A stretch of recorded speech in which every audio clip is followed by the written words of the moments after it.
Thank you. That's great advice. So this question is for anyone really. Just as new to when the diagnosis first came to you, how did you figure out how to rally the troops, who to call, what to do, and how do you keep communicating with all the professionals, the community, so that everyone is up to speed as far as what the latest drugs are to help you, or psychologically, family support, all the support. So it's all new to everybody when you're first diagnosed. So it'd be interesting to know how you handle that. Yeah.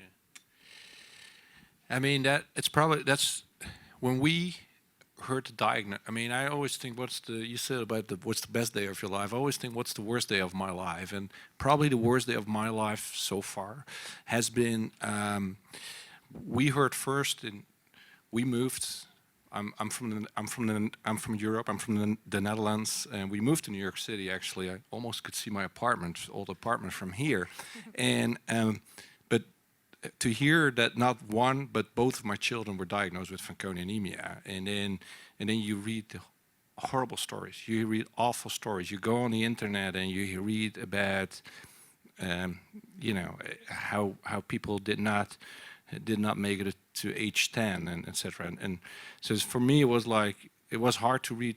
So we got a diagnosis on 4th of January 2013 that my son was diagnosed, but 2 weeks later we also said, oh, your daughter has to be tested as well. It's probably nothing, but she has to be tested. And then you hear from, oh my God, we thought we were the perfect family, and you cannot see nothing.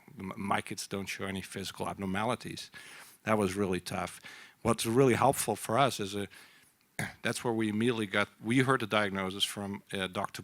Farid Boulat, because we went to New York Presbyterian, and across the street was Sloan Kettering, and he is one of the specialists. So we were lucky in a way that he knew it, and they immediately gave us that handbook from Favre. And I think later in that same week, we just dialed that number in Eugene, Oregon, and kind of, hey, we're new, and what do we need to do? So we got a handbook, and you read about it, and there's a Facebook, I think Facebook came under a lot of scrutiny for the right reasons, but one of the benefits as a patient group is that you have hidden private groups where you can introduce yourself, and everybody's there to help you out and give advice and all that stuff. And that's so we have a patient organization, fortunately, who was very, very helpful in getting a handbook, from a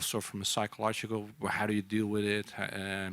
You have people, posting messages, how do we deal with this? How do we deal with that? And everybody has gone through some of the motions. So it's been very helpful.